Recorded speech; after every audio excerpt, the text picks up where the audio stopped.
Hi అండి, నమస్తే. ఈరోజు వీడియోలో ఆలు సమోసా బాల్స్ని ఎలా ప్రిపేర్ చేసుకోవాలో మీకు ఈ వీడియోలో చూపిస్తా అండి. ఎప్పుడు చేసే సమోసాలా కాకుండా ఇలా హెల్తీగా గోధుమ పిండితో ఈ సమోసా బాల్స్ని ఒకసారి తప్పకుండా ట్రై చేయండి. ఈ వీడియోని ఎక్కడా స్కిప్ చేయకుండా పూర్తిగా చివరి వరకు చూడండి. ఇలా కొత్తగా చేసే సమోసా బాల్స్ని ఇప్పుడు ఎలా చేయాలో ఇక్కడ చూద్దాం. ఈ సమోసా బాల్స్ చేయడానికి ముందుగా నేను ఇక్కడ 1.5 కప్పు వరకు గోధుమ పిండిని ఒక ప్లేట్లోకి వేసుకుంటున్నాను.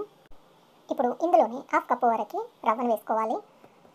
దీంట్లోనే హాఫ్ టేబుల్ స్పూన్ వరకు ఉప్పు, హాఫ్ టేబుల్ స్పూన్ వరకు వాము.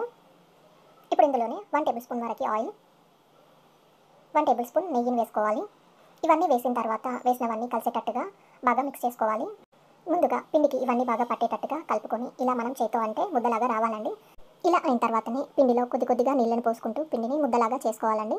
పిండిని మరీ పల్చగా కాకుండా అలాగని మరీ గట్టిగా కూడా కలపకూడదు. ఇలా వీడియోలో చూపించిన విధంగా సెమీ సాఫ్ట్గా ఉండాలి. ఇలా చేసిన పిండి ముద్దని ఇప్పుడు ఒక బౌల్ పెట్టుకొని దీన్ని పక్కనుంచుకొని ఒక అరగంట పాటు నాననివ్వాలి. ఇప్పుడు ఈ ప్లేట్ని పక్కనుంచుకొని రోట్లోకి 1 టేబుల్ స్పూన్ వరకు జీలకర్రని వేసుకోవాలి. 1 టేబుల్ స్పూన్ ధనియాలు, అలాగే 1 టేబుల్ స్పూన్ సోంపును వేసుకోవాలి.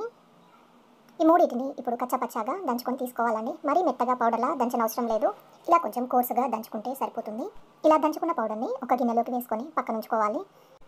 ఇప్పుడు అదే రోట్లోకి ఒక 5 పచ్చిమిర్చిని ఇలా ముక్కల్లాగా కట్ చేసుకొని వేసుకున్నాను. దీంట్లోనే ఒక ఇంచు అల్లం ముక్కని కూడా వేసుకొని మెత్తగా కాకుండా కొంచెం కోర్సుగా దంచుకోవాలండి. మీరు తినే కారాన్ని బట్టి పచ్చిమిర్చి వేసుకోండి. ఇక నేను తీసుకున్న పచ్చిమిర్చి కొంచెం కారం లేవు కాబట్టి ఒక 5 వరకు తీసుకున్నాను. ఇలా దంచుకున్న దాన్ని పక్కన ఉంచుకొని ఇప్పుడు స్టవ్ మీద ఒక ప్యాన్ పెట్టుకొని దాంట్లో 1 to 2 టేబుల్ స్పూన్ వరకు నెయ్యిని వేసుకోవాలి. నెయ్యి వేడైన తర్వాత సోంపు, జీలకర్ర, ధనియాల మిక్సర్ని అందులోకి ఒక 2 టేబుల్ స్పూన్ వరకు వేసుకోవాలి.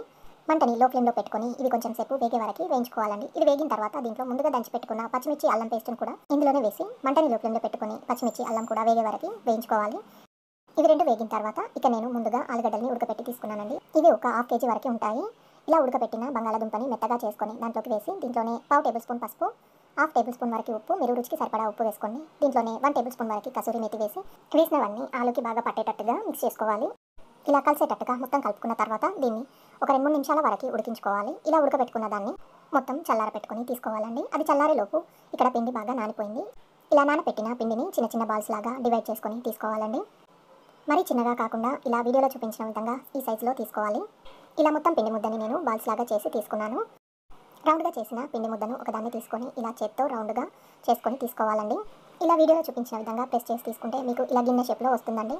దీంట్లో ఇప్పుడు ఆలు స్టఫింగ్ పెట్టుకొని మొత్తం ఇలా పిండిని క్లోజ్ చేసి రౌండ్ బాల్ లాగా చేసుకోవాలండి. ఎక్స్ట్రా పిండి ఏమైనా ఉంటే దాన్ని తీసేసి ఇలా నెమ్మదిగా రౌండ్గా అనుకొని తీసుకోవాలండి. లేకుంటే మళ్ళీ స్టఫింగ్ అనేది బయటకు వస్తుంది.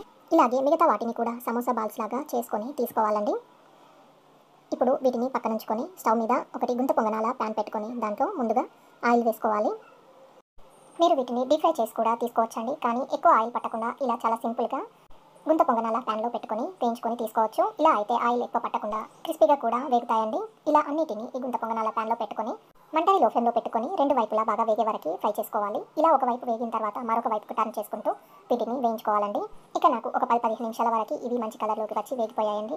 స్టవ్ పై నుండి దించేసి వీటిని వేడివేడిగా ఉన్నప్పుడే టమాటా కెచప్తో తింటే చాలా టేస్ట్గా ఉంటాయి. వీటిని ఈవినింగ్ స్నాక్స్గా కూడా మీ ఇంట్లో వాళ్ళందరికీ చేసి పెట్టండి. చాలా బాగా నచ్చుతాయి. ఇలా ఒకసారి తప్పకుండా ట్రై చేయండి. ఈ వీడియో నచ్చితే లైక్ చేయండి, షేర్ చేయండి, సబ్స్క్రైబ్ చేయండి.